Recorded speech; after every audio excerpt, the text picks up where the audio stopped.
Visiblement, l'os ressemble à une enclume. Ouais, c'est assez subjectif pour le coup. Par contre, aucun doute, voici un vrai étrier, voici l'étrier de l'oreille. Absolument aucune différence en fait, sauf la taille bien sûr. L'étrier est le plus petit et le plus léger des os du squelette. Quand on parle de régénération d'organes, on pense tout de suite au foie. C'est vraiment un organe fascinant le foie. On peut lui retirer les 3/4, et ben les cellules du quart restant ont la capacité de se démultiplier. Et puis pif paf pouf, en à peu près 4 mois, on a un nouveau foie entier. Bon, il sera jamais aussi joli et esthétique que l'original, mais quand même, c'est assez pratique. La fibrodysplasie ossifiante progressive est aussi appelée la maladie de l'homme de pierre, et elle est terrible. De l'os se forme dans le corps à des endroits où il n'est pas censé se trouver. Sur les muscles, les ligaments, les tendons. Les seules zones épargnées sont certains muscles, les muscles optiques, cardiaques, mais aussi la langue, le pharynx, etc. C'est une maladie génétique très rare qui touche moins de 100 personnes en France. Nos empreintes digitales se dessinent très tôt, entre la 10e et la 16e semaine de grossesse. Et fait complètement fou, saviez-vous que les empreintes de langue sont également uniques, exactement comme les empreintes digitales. Voilà, théoriquement, tu pourrais identifier un criminel avec une empreinte de sa langue. Je sais pas moi, si jamais il a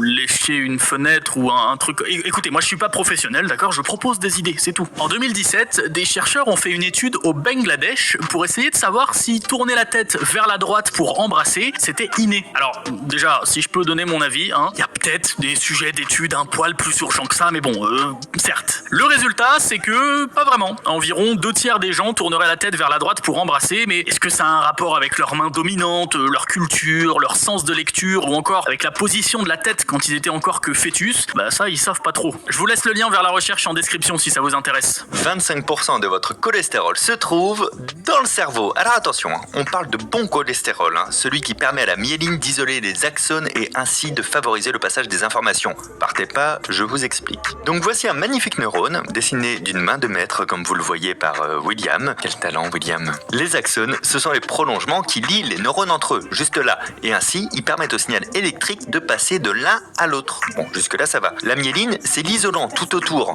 comme le plastique autour d'un câble électrique. Bref, 25% de votre bon cholestérol, ce sont les gaines des câbles miniatures de votre cerveau. C'est stylé, non? La peau la plus fine de votre corps est celle de vos paupières. Et perso, j'ai toujours cru que la peau la plus épaisse se trouvait sous nos pieds, mais non, pas du tout. Elle se trouve en fait en haut du dos et mesure entre 4 et 5 mm d'épaisseur. Je sais pas vous, moi j'y aurais jamais pensé. Si quelqu'un un jour vous sort la punchline, et si on allait faire un petit peu de sport de chambre, dites-lui plutôt d'aller faire un footing. Des chercheurs de l'Université du Québec à Montréal ont démontré qu'un rapport sexuel permet de dépenser en moyenne 4,2 kilocalories par minute pour les hommes et 3,1 par minute pour les femmes. En sachant qu'un rapport, sans préliminaire on va dire, dure en moyenne entre 5 et 6 minutes, ça revient à 25,2 kilocalories dépensées pour un homme, contre le double s'il fait seulement 6 minutes de footing. Désolé les gars, mais courir est un sport visiblement plus efficace que Palmier Time. J'espère que ce fait vous a pas trop fait rougir. Si c'est le cas, sachez que vous venez de prendre un shot d'adrénaline. Quand vous êtes dans une situation d'effort, de stress, de danger, etc., votre corps se met en alerte. Il comprend qu'il a besoin de plus d'oxygène et donc que ses vaisseaux sanguins doivent redoubler d'efforts. Il déclenche donc des shots d'adrénaline qui permettent de dilater ces fameux vaisseaux. Vaisseaux dilatés, plus de sang qui circule, vachement visible quand c'est proche de la peau, et donc peau qui rougit. Et vous savez ce qui est rouge aussi? Votre estomac. Bah oui, parce que l'adrénaline elle dilate pas que les vaisseaux au niveau de vos joues. Et l'estomac, il est particulièrement vascularisé avec entre autres 3 grosses artères, 2 cercles artériels et beaucoup de veines. Donc en théorie, si la peau de votre ventre était en plexiglas, vous pourriez observer votre estomac en période de stress se transformer lentement en Père Noël. Il existe tellement de phobies en rapport avec notre corps. Les hémétophobes ont peur de vomir, les gymnophobes ont peur des gens nus, les allopophobes ont peur des chauves ou de se dégarnir eux-mêmes, et les ityphalophobes ont terriblement peur des